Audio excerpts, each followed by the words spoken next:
kita lanjutkan lagi. Kalau ruang buta itu aku tak tahu, kau tahu ya. Oke, selanjutnya ruang rahasia. Kalau ruang rahasia,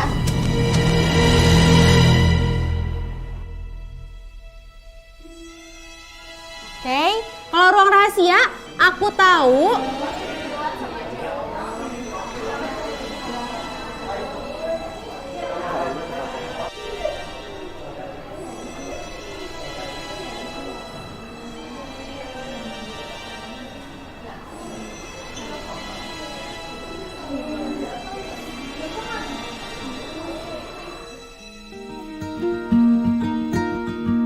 Pernahkah ibu dan bapak guru memperhatikan situasi yang serupa?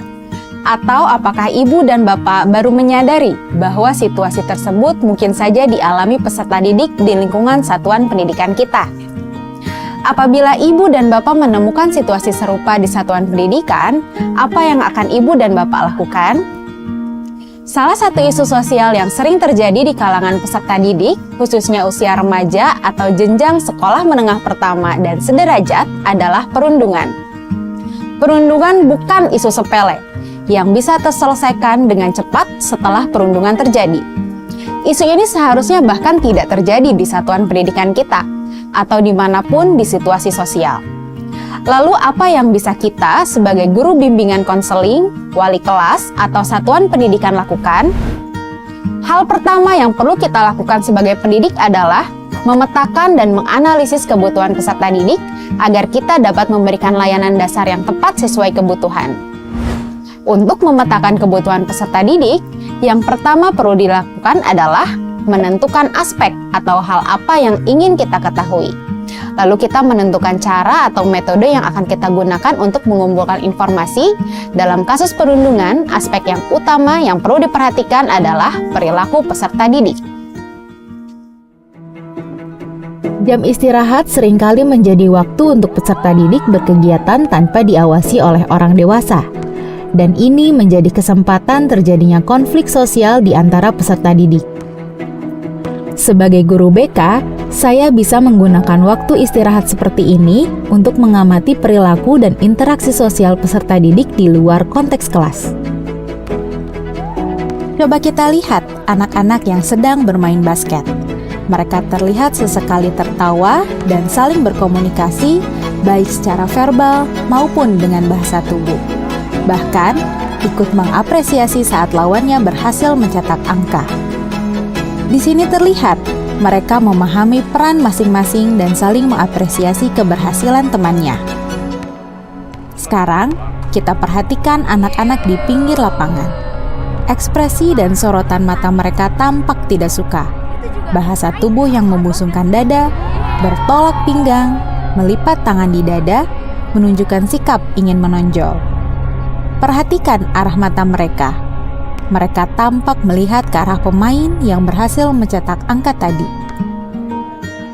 Bapak dan Ibu lihat ekspresi anak yang berhasil mencetak angka tadi. Ekspresinya langsung berubah ya setelah menyadari teman-teman di pinggir lapangan memperhatikannya. Senyumnya langsung hilang dan ekspresi mukanya berubah, antara sedih atau takut. Temuan yang menarik ya. Hasil pengamatan akan saya catat di buku catatan, baik dari situasi, ekspresi, bahasa tubuh, serta interaksi yang terjadi.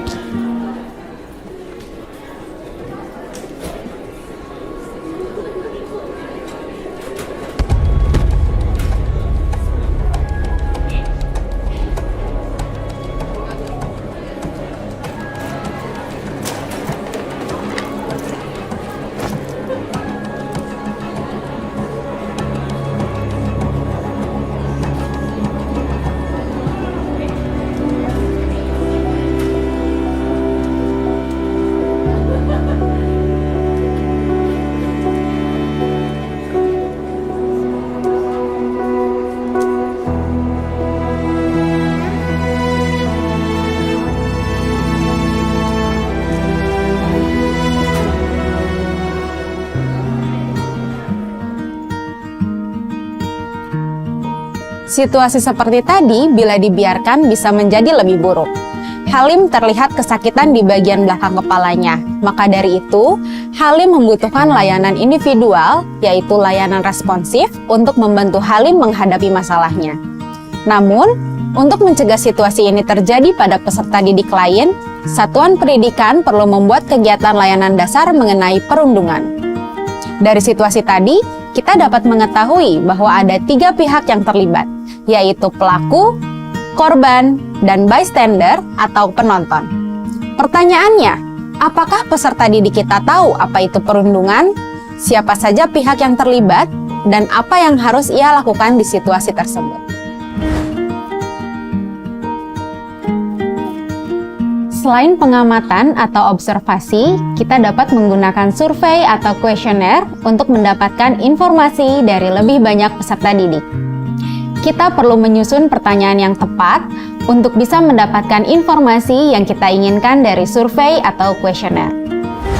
Misalnya, apa yang kamu ketahui tentang perundungan atau bullying?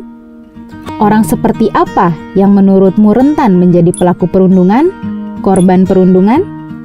Apa yang kamu ketahui tentang bystander? Perilaku seperti apa yang menurutmu adalah tindakan perundungan? Dan pertanyaan-pertanyaan lain seputar perundungan yang menurut Bapak dan Ibu perlu digali dari peserta didik. Diskusikan dengan pimpinan sekolah dan guru kelas kapan kuesioner ini dapat dilakukan dan berapa lama durasi yang dibutuhkan. Pada saat membagikan kuesioner, informasikan kepada peserta didik untuk menjawab sejujur-jujurnya dan tidak perlu menuliskan nama. Peserta didik biasanya akan lebih terbuka apabila tidak ada tekanan atau anonim. Nah, dari jawaban-jawaban kuesioner ini, kita akan mengetahui apa yang peserta didik ketahui seputar perundungan.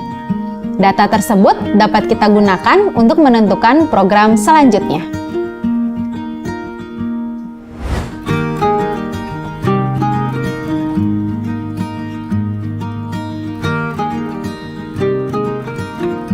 Nah, kita sudah melihat contoh metode yang dapat digunakan untuk memetakan kebutuhan peserta didik.